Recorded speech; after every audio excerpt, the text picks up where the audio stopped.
menghidupkan orang mati.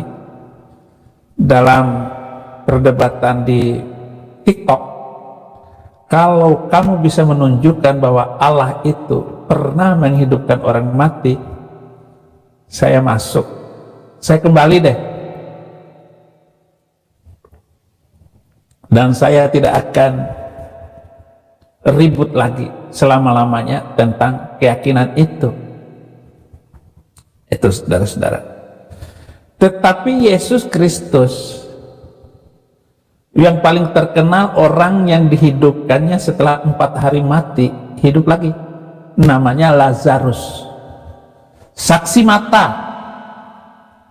Dan Lazarus masih hidup lagi setelah bangkit itu beberapa tahun kemudian. Dia hidup, somat, cerita sambil ngelawak biasa. Kalau orang mati lalu ditanya oleh Tuhan, orang mati minta, orang mati meninggal dunia, kalau ditanya Allah Ta'ala, hai orang meninggal, mau tak kau hidup lagi? Apa kata orang meninggal? Laula akhartani ila ajalin qarib, kasihlah aku hidup walaupun sekejap saja ya Allah. Kata Allah, kalau kau hidup sekejap kau mau apa? Fa asaddaqo, aku mau ada dia bilang, kalau aku hidup aku mau umroh, tak ada. Kalau aku hidup aku mau haji, kata tak ada. Kalau aku hidup aku mau tahajud, tak ada. Aku mau bersedekah. Kenapa orang meninggal itu mau bersedekah? Setelah diteliti oleh para ulama, ternyata pahala sedekah sudah dapat balasannya ketika dikubur. Pahala haji nanti di surga, tapi pahala sedekah sudah dapat balasannya ketika dikubur. Jadi pernah suatu hari saya pulang ke rumah, kata almarhumah omak saya, hebat ceramah di masjid tadi. Aku mendengar ceramah tadi, rajinlah aku bersedekah lopak nih, katanya. Kenapa gitu, Mak? Apa cerita Ustaz itu tadi? Kata Ustaz itu ada penggali kubur. Terus penggali kubur ini digalinya kubur pagi. Padahal jenazah itu biasanya dikebumikan tempat kita setelah zuhur. Jadi digalinya pagi. Waktu dia menggali kubur pagi itu lewat pengemis. Kebetulan dia ada lepat. Dipanggilnya pengemis itu, dikasihnya lepat. Pengemis, udah makan belum? Ah, ini lepat. Habis itu dia pun menggali kubur. Sesudah digalinya, tidur dia di samping kubur. Tidur karena capek. Saking sedapnya tidur, terjatuh dia ke dalam. Pas terjatuh tuh tiba-tiba datang Munkar Nakir. Marabbuka, kata Munkar Nakir. Dia tak ada persiapan. Lalu kubur. Dipukul lah sama malaikat Munkar Nakir tadi. Di mana mau dipukul Munkar Nakir itu, datang lopat tuh menolong. Pukul tangan, datang lopat ke tangan. Pukul kaki, datang lopat ke kaki. Sampai akhirnya datanglah orang keluarga jenazah, tengoknya tidur. Pak, bangun Pak. Terbangun dia balik. Kalau gitu mesti sering kita bersedekah lompat nih kita. Iya, begitulah somat cerita lucu tentang orang yang suka sedekah lopat. Jadi makanan bungkus nasi, arem-arem. Jadi dia kasih orang arem-arem, ketika di dalam kubur dipukul, ditahan sama arem-arem itu. Pukul di jidat, arem-arem menahan pukulan dia. Begitulah dongeng yang dibuat oleh Ustadz. Ajaran gurun yang tidak pernah ada bukti. Permasalahan yang saya sampaikan, tidak ada siksaan kubur. Apa yang diajarkan Yesus, tidak ada siksaan kubur. Bagaimana mungkin orang dalam kubur udah mati masih disiksa, kemudian dilakukan pertanyaan-pertanyaan interrogatif yang mengerikan? Kalau nggak bisa jawab dipukul. Man rabbuka, nggak bisa jawab, dipukul. Nggak bisa jawab, pukul, kena. Dongeng yang tidak pernah ada dilakukan atau diceritakan oleh nabi-nabi sebelumnya. Hanya Nabi Arab lah yang membuat cerita tentang siksaan kubur. Saya tidak tahu maksud dan tujuan dari siksaan kubur ini dan bagaimana, apa benar. Yang jelas saudara-saudara, Yohanes 14 ayat 2 dan 3 di rumah Bapakku banyak tempat tinggal. Jika demikian tentulah aku ceritakan, supaya di mana aku berada, kamu pun berada. Di mana Tuhan Yesus ada, kita pun berada. Itulah makna kita menerima Yesus Kristus sebagai Tuhan dan Juru Selamat. Bukan ngarang cerita, ngarang bebas, dan saya tidak tahu hadis apa itu somat. Di Arab Saudi waktu itu yang nggak ada lopak, tetapi somat bikin cerita yang sangat luar biasa bohongnya, seperti orang mimpi saja. Aku telah mati, namun lihatlah aku hidup sampai selama-lamanya. Itu yang dikatakan oleh Yesus Kristus kepada Yohanes di Pulau Patmos. Semua orang kaya, terhormat, berpangkat, memiliki sesuatu yang hebat, mati dan tulang belulangnya dijumpai orang dalam kuburan. Orang yang punya tulang itu tetap akan ditanya oleh malaikat, tetapi tetap disiksa sampai hari kiamat. Hanya seorang yang mati dan bangkit dari antara orang mati, yaitu Tuhan Yesus Kristus. Setelah Yesus mati, 3 hari kemudian ia bangkit dan orang tidak menemukan mayatnya dalam kuburan.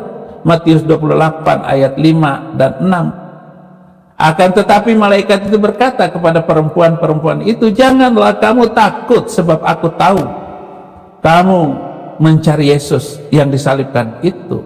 Ia tidak ada di sini. Setelah ia bangkit, sama seperti yang telah dikatakannya, mari lihatlah tempat ia berbaring. 1. Yesus telah mati, namun lihatlah ia hidup sampai selama-lamanya, membuktikan bahwa ada kebangkitan orang mati, tetapi tidak dalam kubur dan tidak disiksa fisiknya seperti itu. Saudara, kematian bukan akhir hidup manusia, karena ada kebangkitan orang mati. 1 Korintus 6 ayat 14, Allah yang membangkitkan Tuhan akan membangkitkan kita juga oleh kuasanya. Jadi kuasa Yesus kebangkitan itulah yang mendasari kita tetap percaya iman yang luar biasa bahwa kita akan hidup kekal selama-lamanya. Kebangkitan orang mati adalah pasti karena Tuhan Yesus telah mengatakannya. Yohanes 5 ayat 28 dan 29, janganlah kamu heran akan hal itu, sebab saatnya akan tiba bahwa semua orang yang hidup di dalam kuburan akan mendengar suaranya, dan mereka yang telah berbuat baik akan keluar dan bangkit untuk hidup kekal, tetapi mereka yang telah berbuat jahat akan bangkit untuk dihukum masuk neraka. Dan ayat ini menyatakan nanti setelah sekian waktunya kedatangan Yesus untuk kedua kali, itu yang membangkitkan orang mati dari kubur. Bukan masuk kubur kemudian datang mungkar nakir lalu melakukan interogasi dan menyiksa di tempat itu. Bukan. Yang dari tanah kembali ke tanah, dari debu kembali ke debu. Tulang belulang itu akan dimakan juga oleh tanah, akan lapuk pada sekian tahun yang akan datang. 1000 tahunnya sudah lumer, itu tulang sekalipun hancur. Itu bukan karena disiksa malaikat mungkar nakir. Shalom sahabat-sahabat terkasih, izinkan saya intro dulu sebentar sebelum menyaksikan tayangan video ini. Saya ucapkan terima kasih banyak kepada para followers, pendukung setia di channel ini yang telah membantu perkembangan channel ini dengan cara mensubscribe, men-like, and share, ataupun berkomentar. Saya ucapkan hatur nuhun, terima kasih banyak sebesar-besarnya. Bagi yang belum subscribe ataupun men-like, tolong dibantu di subscribe ya, agar saya terus semangat dan ditonton sampai selesai ya, agar apa yang disampaikan menjadi berkat untuk kita semua. Amin. Selamat menyaksikan. Penakil du komeng Kebangkitan orang mati adalah pasti karena Tuhan Yesus membuktikan dalam pelayanannya. Yohanes 11 ayat 43 dan 44. Dan sesudah berkata demikian, berserulah ia dengan suara keras, Lazarus, marilah keluar. Orang yang telah mati itu datang keluar, kaki dan tangannya masih terikat dengan kain kafan dan mukanya tertutup dengan kain peluh. Kata Yesus kepada mereka, bukalah kain-kain itu dan biarkan ia pergi. Kebangkitan orang mati adalah pasti karena Tuhan Yesus sendiri telah bangkit dari antara orang mati. Markus 16 ayat 6. Tetapi orang muda itu berkata kepada mereka, jangan takut. Sebab kamu mencari Yesus orang Nazaret yang disalibkan itu. Ia telah bangkit. Ia tidak ada di sini. Lihat, inilah tempat mereka membaringkan dia. Jadi jelas sekali kalau cerita Alkitab, ayat-ayatnya bukan cerita dongeng seperti yang dilakukan Dolkomat, bukan. Nah, Dolkomat itu saudara-saudara pandai sekali mengakali cerita seorang orang.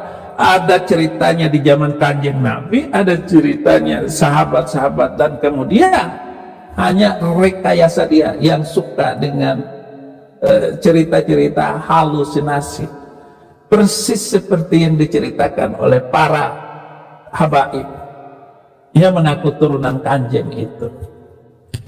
Poin yang kedua, Yesus telah mati, namun lihatlah ia hidup sampai selama-lamanya, membuktikan kuasanya yang tidak berubah. Kebangkitan Yesus Kristus dari antara orang mati, saudara-saudara, membuktikan segala kuasa berada dalam tangannya. Filipi 3 ayat 10, yang kukehendaki ialah mengenal dia dan kuasa kebangkitannya dan persekutuan dalam penderitaannya, di mana aku menjadi serupa dengan dia dalam kematiannya. Saudara, betapa Paulus, Rasul yang luar biasa itu. Aku mau serupa dengan Kristus. Dia mau serupa dengan Kristus. Kuasanya kita perlukan untuk menyembuhkan penyakit kita. Jadi banyak penyakit yang saya alami setelah saya terima Yesus Kristus.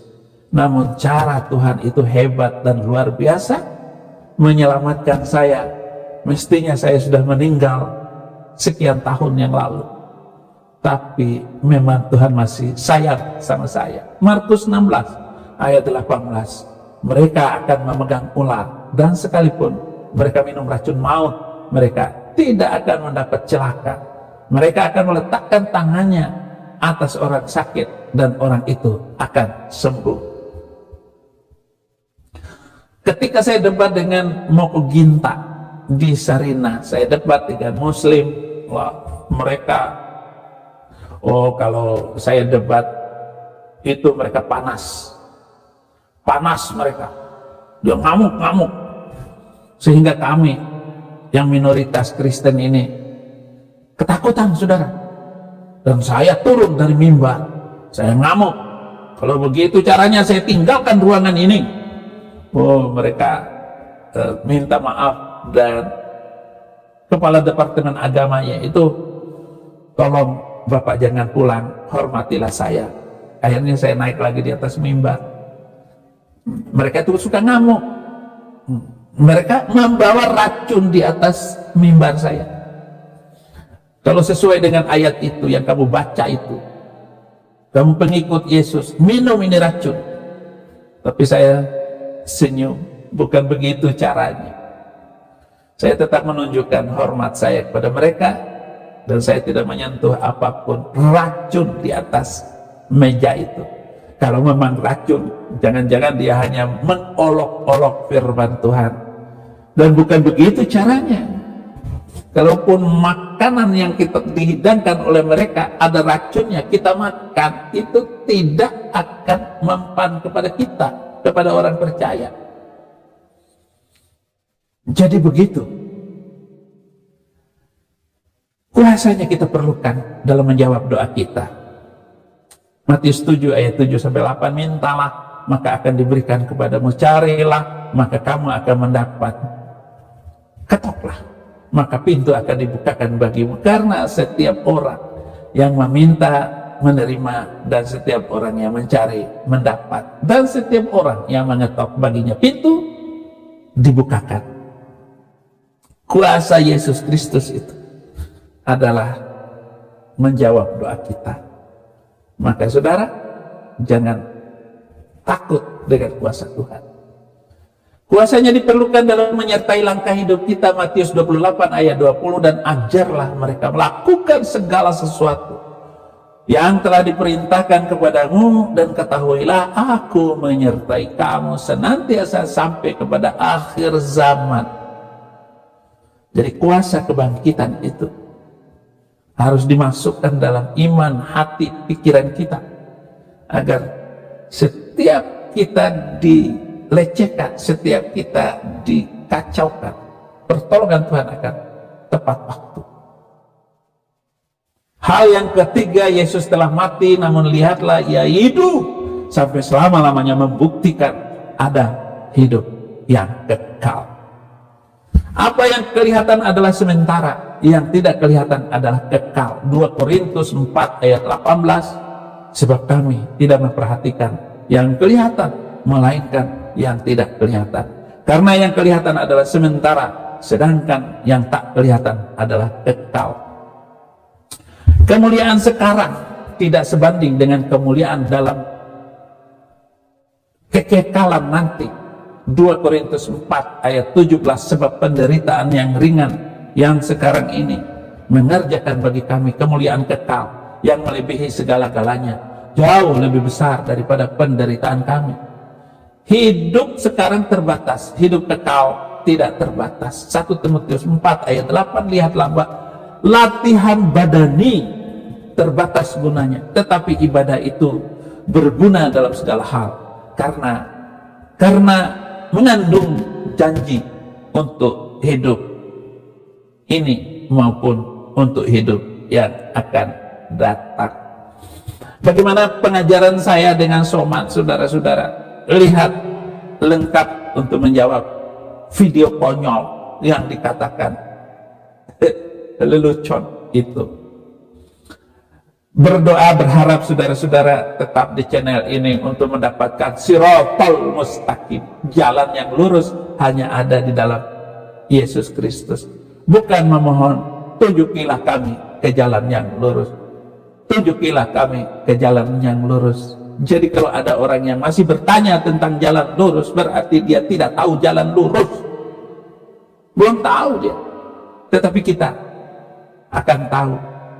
Yohanes 14 ayat 6, akulah jalan, kebenaran, dan hidup. Tidak seorang pun yang datang kepada Bapa kecuali lewat aku. Maksudnya aku di situ adalah Yesus Kristus, bukan lewat Saifuddin Ibrahim. Paling saya ya lewat khutbah-khutbah saya, lewat penjelasan saya. Doakan terus, saya akan khutbah dan saya akan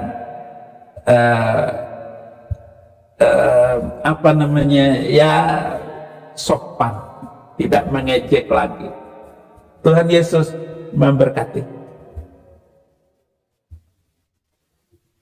Menantang saya adalah bahwa Quran itu datang dari Tuhan dan tidak satu pun yang bisa melawan kata-kata di dalam Quran itu, dan tidak ada satupun yang mampu untuk yang mampu membuat semisal satu ayat dari Quran itu. Kita dengarkan ya, ini tantangan sudah basi dan sudah terlewati, dan dari zaman ke zaman sudah dilawan seluruh tantangan itu. Nah, ini tantangannya, saudara-saudara. Ini mu'alaf begitu hebatnya nantang Saifuddin Ibrahim, ya, yang mampu menciptakan satu surat yang semisal dengan Al-Quran. Masya Allah, gak ada sama sekali. Kalau ada, saya siap keluar dari Islam dan juga mengajak semua jamaah keluar dari Islam. Oh, sombong banget kan gitu ya. Tapi yang jelas, Masya Allah, Allah dalam ayat selanjutnya mengatakan, wada'u syuhada'akum min dunillahi in kuntum shadiqin. Kalau kamu gak sanggup sendiri buat ayat Al-Quran, kamu ajak seluruh manusia, kamu juga ajak seluruh jin, golongan-golongan jin ajak untuk membuat satu surat yang semisal dengan Al-Quran. Dan hebatnya, ketika Mas Eko mengatakan semua manusia nggak ada yang mampu, Allah sudah mengatakan terlebih dahulu, fa illam taf'alu walan taf'al. Kalian itu gak akan pernah mampu. Sampai kapanpun gak akan pernah mampu. Kenapa? Karena kalian itu saya ciptain. Kalau gitu, seolah-olah Allah pengen ngajak dialog kita. Bagi gak ada satupun manusia. Ini betul. Kena prank lo. Jawaban saya secara umum, orang kalau sudah beragama seperti itu, sehebat apapun, sepandai apapun, langsung terkunci otaknya, menjadi otak sungsang. Sungsang kebalik. Maka disebut kampret. Kampret itu kakinya di atas, kepalanya di bawah. Kalau dia kencing, air kencingnya langsung keluar dari hidungnya. Jadi dia kencing di kemaluannya, kemudian menetes ke bawah sampai kepada hidungnya. Itulah namanya kampret. Kebalik. Sepintar seapapun hebatnya orang, ya, menjadi botol. Yang begitu gampang percaya loh, saudara-saudara. Saya ingat Amin Rais itu cerdas sekali. Otak 120 ke atas. Karena pinternya.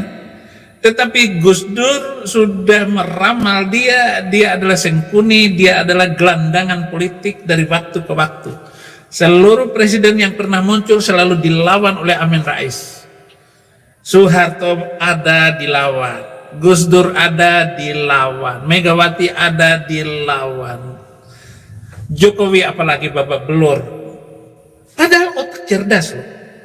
Begitulah kalau agama itu merasuki hati orang, dan segala sesuatu atas dasar pikiran agama itu ya salah, kacau. Ini jawaban pertama. Yang kedua, sudah saatnya saya harus berkata hapus 300 gombal gambul malapetaka di mana dunia hancur karena 300 itu. Apa untuk mengatakan fa illam taf'alu wa lan taf'alu fattaqu narul lati yaquduhan nas wal hijar? Apa? Nggak bakal bisa membuat satu ayat pun. Saya lebih daripada itu meminta agar 300 ini dihapuskan. Lalu apa yang Anda maksud? Apa yang Anda inginkan dari semua ini, saudara-saudaraku? Tanpa Anda melihat bagaimana dunia ini. Sekolah pilot itu kan sekolah pinter, orangnya cerdas untuk menjadi seorang pilot itu. Tetapi seorang pilot dari Arab Saudi namanya Mr. M menerbangkan pesawat, dia menjadi penumpang semula sebagai penumpang di pesawat itu. Tetapi dia merampas dan menguasai pesawat itu, kemudian dia tertabrakin ke gedung kembar. Dalam satu waktu 5.000 manusia nyawanya hilang di 2 gedung itu, dan terjadi kebakaran yang besar, ledakan besar. Gedung yang tinggi itu rata dengan tanah, hancur, dan di dalamnya ada 5.000 orang. Dan kita nggak tahu lagi si penumpang ini yang bernama Mr. M itu otak cerdas, tetapi karena dirasuki oleh iman semacam itu menjadi apa, saudara-saudara? Ya, otak sungsang. Jadi video ini hanya bikin saya marah kalau begitu. Nantang, nggak bakalan bisa membuat satu ayat. Lalu saya minta untuk dihapuskan. 300 saya minta. Itu jawaban saya yang kedua. Jawaban saya yang ketiga. Seluruh undang-undang yang tertulis di dalam kitab suci itu kedaluarsa. Sudah nggak pantas lagi untuk diberlakukan di zaman sekarang ini. Dan saya percaya kalau diberlakukan, itu hanya akan menimbulkan petaka-petaka baru dan tidak mampu ditegakkan dengan baik. Contoh di Nanggru Aceh Darussalam, mau diberlakukan undang-undang apa, hukum apa diberlakukan di Nanggru Aceh Darussalam? Hanya ngurus orang berzina. Bukan sekedar itu urusannya ini. Ini berbicara hukum ekonomi, hukum politik, hukum keadilan sosial. Dan keadilan sosial itu harus bagi seluruh rakyat Indonesia, bukan di Aceh saja. Nggak pantas itu diberlakukan di Aceh hukum itu. Sudah kedaluarsa, nggak bisa memajukan masyarakat Aceh dan nggak bisa memajukan masyarakat manapun.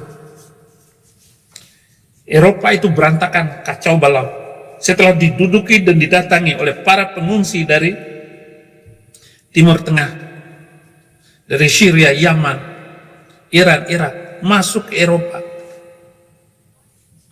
disuruh balik ke negaranya. Sekarang menyesal Inggris, Jerman, Belanda itu memasukkan mereka ke negara mereka.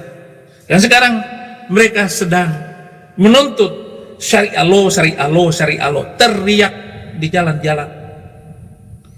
Dan kalau melihat jenggotan kayak begitu tuh amat mengerikan. Itu jawaban saya yang ketiga, bahwa itu adalah hukum kedaluarsa, udah nggak pantas lagi diberlakukan. 4. Kalau ayat sekedar ayat untuk memisahkan kepala orang dengan tubuhnya, gua juga bisa. Dan saya nabi untuk bangsa Indonesia.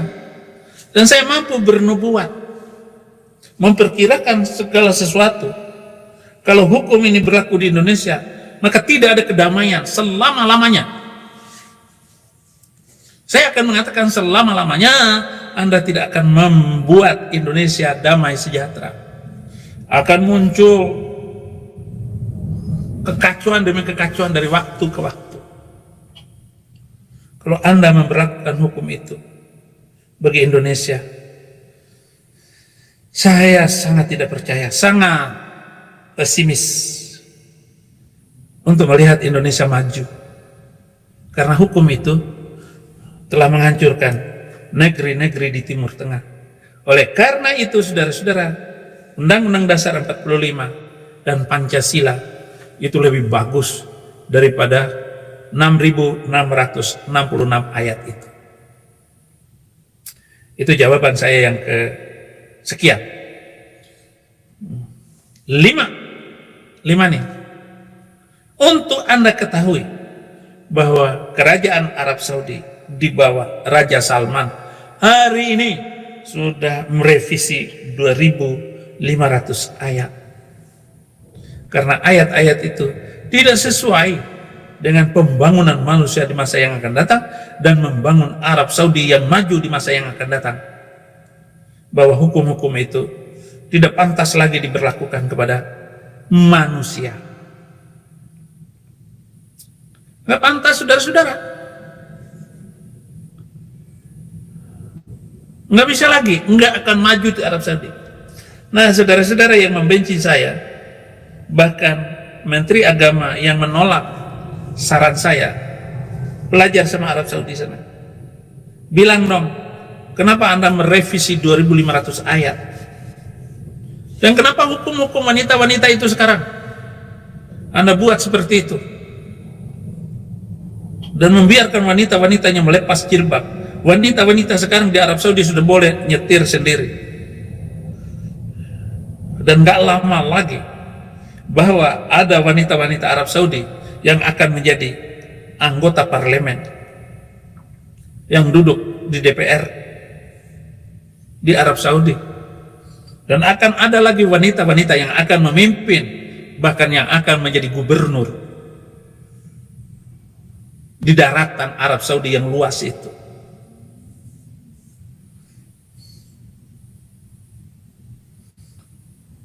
Kehidupan, kesederhanaan yang diajarkan itu, mereka sudah gak bisa menerimanya lagi.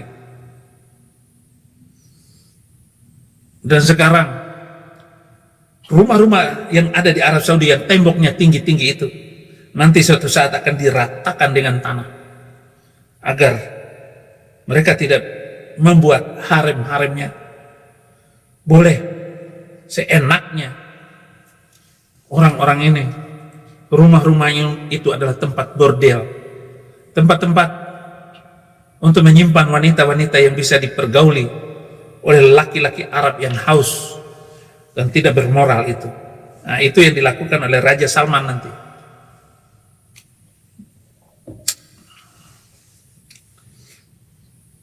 Karena Anda tahu kan? Ya, Anda tahu kan? Sumber syaitan itu di sana. Maka ada ibadah lempar setan pakai batu itu di 3 jumroh itu. Ternyata sumber setan itu di Arab, khusus Arab Saudi. Maka setan-setan yang dilempar itu larinya ke puncak Bogor sana, tempat percabulan para habib-habib itu. Mu'alaf membangga-banggakan bahwa ini Quran ini luar biasa. Tidak ada satu manusia pun yang mampu membuatnya. Itu jawaban saya yang kesekian, yang menyakitkan. Dan Quran itu bukan dari Allah. Bukan. Semua mulai dari Fatihah sampai An-Nas, 114 surat itu omongan kanjeng, bukan dari Allah. Masa begitu dia suka dengan Aisyah turun ayat, ketika dia ketahuan berzina dengan Maryam turun ayat 66 ayat 1 halal, ketika dia jatuh senang sama menantu turun ayat 3337. Kok Allahnya bisa diajak kerjasama ya? Bisa kerjasama itu ya. Wah, kalau begitu saya juga bisa dong. Apakah ayat itu turun sesuai dengan kehendak pencipta langit dan bumi, ataukah membantu keinginan si Mr. M ini? Kalau dia musim pemilu coblosan, dia coblos, turun ayat untuk membenarkan kelakuannya.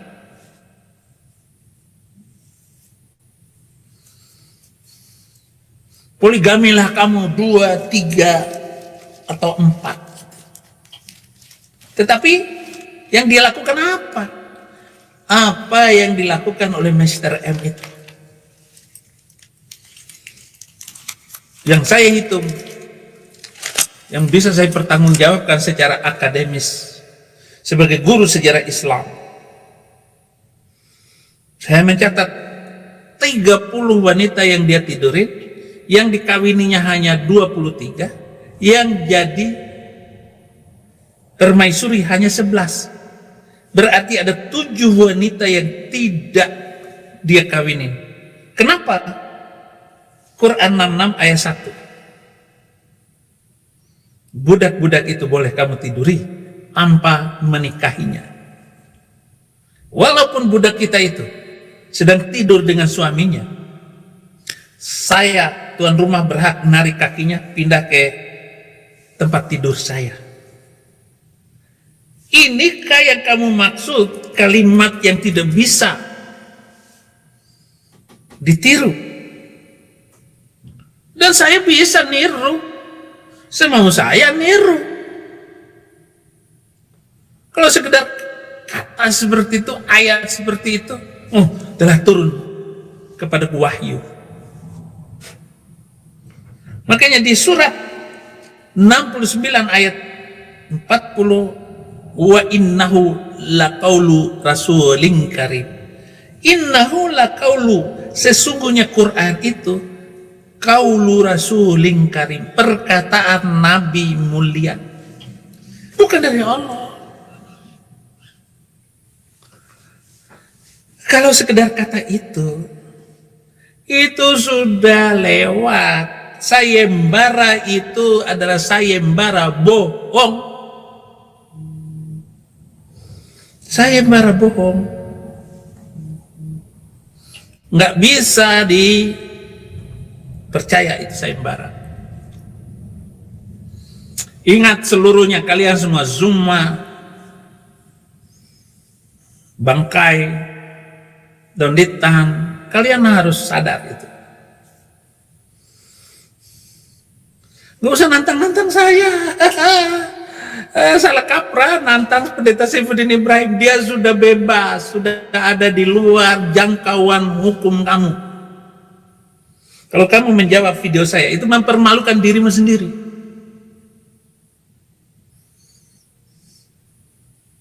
Hanya akan mempermalukan dirimu sendiri karena menjawab video-video saya. Ini harus Anda mengerti bahwa sayembara itu adalah sayembara bohong.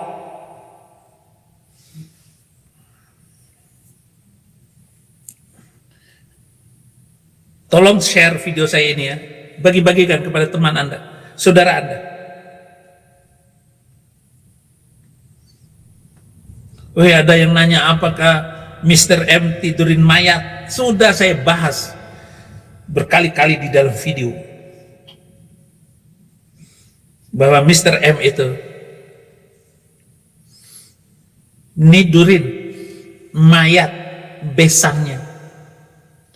Kalau nidurin istri, mayat istri mungkin ya agak oke lah, nggak sampai sakit jiwa itu. Tapi kalau meniduri mayat besannya, dan besannya itu adalah istri pamannya, Kitab Kanzul Ummal.